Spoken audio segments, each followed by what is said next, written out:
요한복음 14장 6절 말씀, 예수께서 가라사대 내가 곧 길이요 진리요 생명이니 나로 말미암지 않고는 아버지께로 올 자가 없느니라.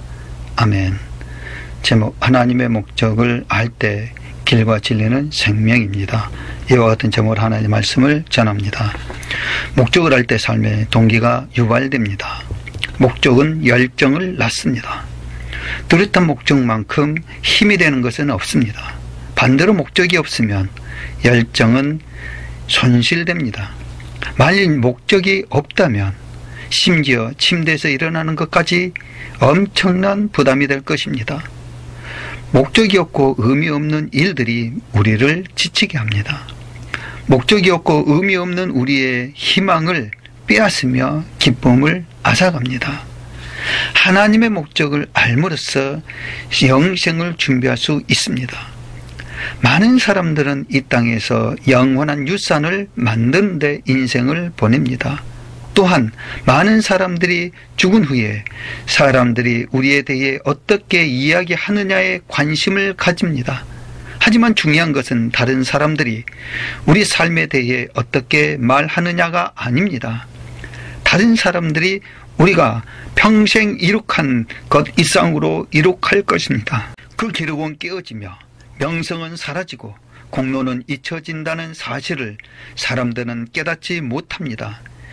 지구상의 유산을 남기기 위해 사는 것은 근시안적인 목표일 뿐입니다. 영원한 유산을 남기는 삶을 사는 것이 시간을 더 유용하게 쓰는 방법입니다. 그들은 죽은 후에 사람들에게 기억되고 싶어 합니다. 우리는 이 세상에서 기억되기 위해 이 땅에 보내진 것이 아닙니다. 우리는 인생을, 즉 영생을 준비하기 위해 이 땅에 보내졌습니다. 그래서 하나님이 우리에 대해 어떻게 생각하시느냐입니다. 중요한 것은 사람들이 아니라 하나님의 평가입니다. 목적을 알 때에 우리를 하나님 앞에 담대히 서게 만듭니다. 어느 날 우리는 하나님 앞에 서게 됩니다. 하나님은 우리의 삶에 대해 심판하실 것입니다. 그래서 로마서 14장 말씀 보면 내가 어찌하여 내 형제를 판단하느냐, 어찌하여 내 형제를 없인 여기느냐. 우리가 다 하나님의 심판대 앞에 서리라. 아멘. 기록되었으되 주께서 가라사대 내가 살았느니 무릇 모든 무릎이 내게 꿇을 것이요 모든 혀가 하나님께 자백하리라 하였느니라. 이러므로 우리 각인이 자기 일을 하나님께 짓고 하리라. 아멘. 이와 같이 말씀하고 있습니다. 영생에 들어가기 전 마지막 시험인 것입니다. 그러나 다행히도 하나님은 우리가 시험을 통과하기 원하시기 때문에 우리에게 물으실 질문을 미리 가르쳐 주셨습니다. 성경을 통해 하나님이 중요한 질문을 하실 것입니다. 하나님은 마지막 심판대 앞에서 주님은 우리에게 두 가지 질문을 하실 것입니다. 전도서 12장에 하나님은 모든 행위와 모든 은밀한 일을 선악간에 심판하시리라. 아멘. 첫 번째로 말씀하면은 너는 예수 그리스도를 사랑하고 신뢰했느냐는 것입니다. 너는 예수 그리스도와 어떤 관계로 살았느냐 하는 것입니다. 주님은 우리의 종교적 배경이나 교리에 대한 생각을 묻지 않으십니다. 중요한 것은 예수님이 우리를 위해 하신 일들을 믿었느냐, 예수님을 사랑하고 신뢰하는 것을 배웠느냐는 것입니다. 예수님은 요한복음 14장 6절에 예수께서 가라사대 내가 곧 길이요 진리요 생명이니 나로 말미암지 않고는 아버지께로 올 자가 없느니라 라고 말씀하셨습니다. 두 번째로는 너는 내가 너에게 준 것들로 무엇을 했느냐 하는 것입니다. 다른 사람들의 이야기는 중요한 것이 아닙니다. 하나님의 목적을 아는 삶이 하나님 앞에 설 수 있게 만듭니다. 우리를 심판할 수 있는 분은 하나님 한 분이십니다. 너는 삶을 통해 무엇을 했느냐? 내가 준 은사와 재능과 능력으로 무엇을 했느냐? 인간관계 그리고 자원들로 무엇을 했느냐? 자신을 위해 썼느냐? 아니면 내가 너를 창조한 목적을 위해 사용했느냐? 우리는 생각해야 합니다. 하나님의 목적을 따라 사는 것은 평화와 구원에 가는 길입니다.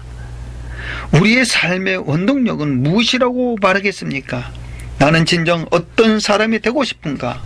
이 두 질문에 대해 대답할수록 준비하는 것이 하나님의 목적입니다. 지금 당신이 이 질문을 받는다면 어떤 대답을 할 수 있겠습니까? 첫째 질문은 우리가 영생을 어디에서 보낼지를 결정해 줄 것입니다. 둘째 질문은 우리가 영생에서 무엇을 할지를 결정해 줄 것입니다. 이사야 26장 3절에 주께서 심지가 견고한 자를 평강의 평강으로 지키시니 이는 그가 주를 의뢰함이니라. 아멘. 우리는 이 두 질문에 준비하는 삶을 살아가시기를 주님의 이름으로 축원드립니다. 결론 말씀드리겠습니다. 첫 번째, 사울이의 삶의 행위와 운동력은 무엇입니까? 많은 사람들이 죄의식에 이끌려 다닙니다. 많은 사람들이 원한과 두려움에 끌려 분노의 쓴뿌리를 씹으며 살아갑니다. 수많은 사람들이 원한과 분노에 이끌려 오늘을 살고 있습니다. 두 번째로 우리 삶의 행위와 운동력은 무엇입니까? 사람들은 두려움에 이끌려 살아갑니다. 그 두려움을 주님의 사랑의 능력으로 쫓아내시기를 바랍니다. 아멘. 사람들이 물질에 끌려 살아갑니다. 물질에 지배당하는 것이 아니라 하나님과의 관계 안에서 물질을 다스릴 수 있으시기를 축복합니다. 아멘. 많은 사람들이 다른 사람들에게 인정받기 위해 살아갑니다. 하나님께서 인도하시는 바른 목적으로 인도받으시기를 주님의 이름으로 축원드립니다. 아멘. 세 번째, 주님의 목적은 장래의 소망을 주십니다.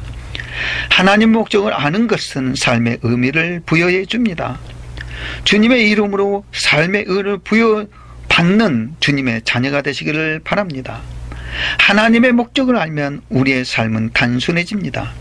주님의 이름으로 우리의 삶이 평강이 넘치시기를 바랍니다.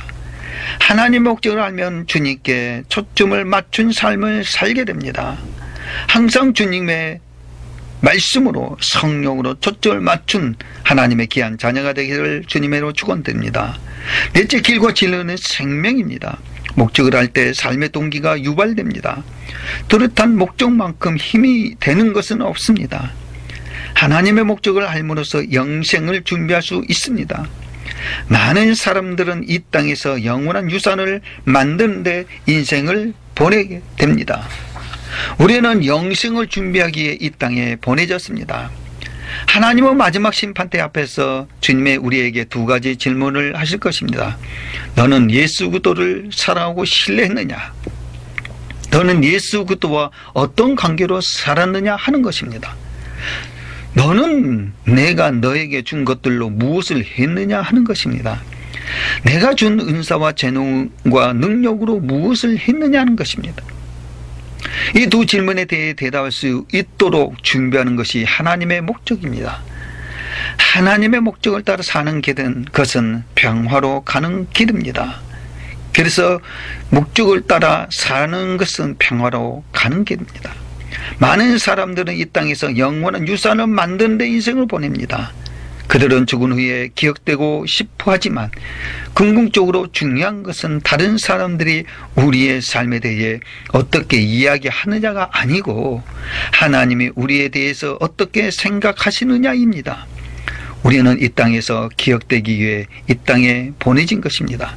지금까지 잘못된 힘에 의해 내 삶에 이끌려간 부분이 있다면 제대로 발견하고 하나님의 목적대로 또 하나님의 목적에 따라 깨달으시기를 살아가시기를 주님의 이름으로 축원드립니다. 아멘.